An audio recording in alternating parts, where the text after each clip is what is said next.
in my robe. I'm in my robe, and I was going to bed. I just went in to wash my face and brush my teeth, and I was like, I want to read chapter 14. So I'm staying up late. Oh yeah, it's almost 9 o'clock. You know, that's really late for Miss H. But we're at chapter 14. I'm going to use my little itty bitty nightlight to read to you. Chapter 14, Darkness. Despereaux lay on his back at the bottom of the steps and touched the bones in his body one by one. They were all there, and amazingly, they were unbroken. He got to his feet and became aware of a terrible, foul, extremely insulting smell. The dungeon, reader, stank. It stank of despair and suffering and hopelessness, which is to say, the dungeon smelled of rats. And it was so dark. Despereaux had never before encountered darkness so awful, so all-encompassing. The darkness had a physical presence, as if it were a being. All of its, hold on, it's a page turner, all of its own. The mouse held one paw up in front of his whiskers. He could not see it. And he had the truly alarming thought that perhaps he, Despereaux Tilling, did not even exist. Oh my, he said out loud. His voice echoed in the smelly darkness.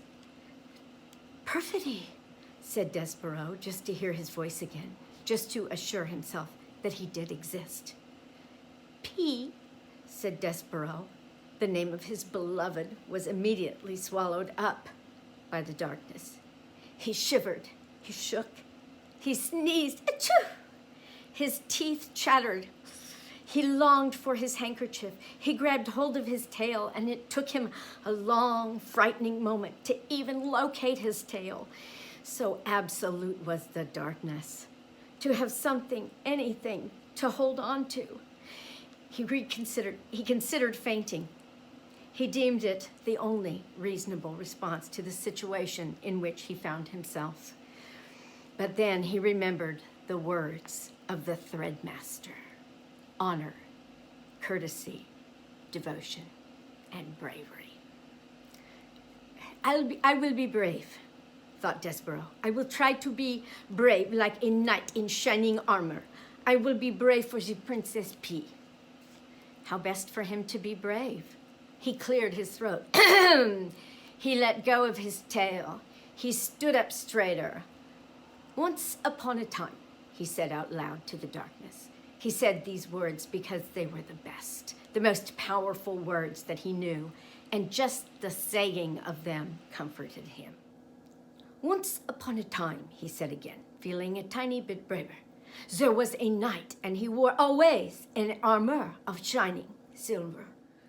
Once upon a time, boomed a voice from the darkness, a knight in shining armor? What does a mouse know of such things? That voice, the loudest voice that Despereaux had ever heard, could only, he assumed, belong to the world's largest rat. Despereaux's small, overworked heart stopped beating, and for the second time that day, the mouse fainted.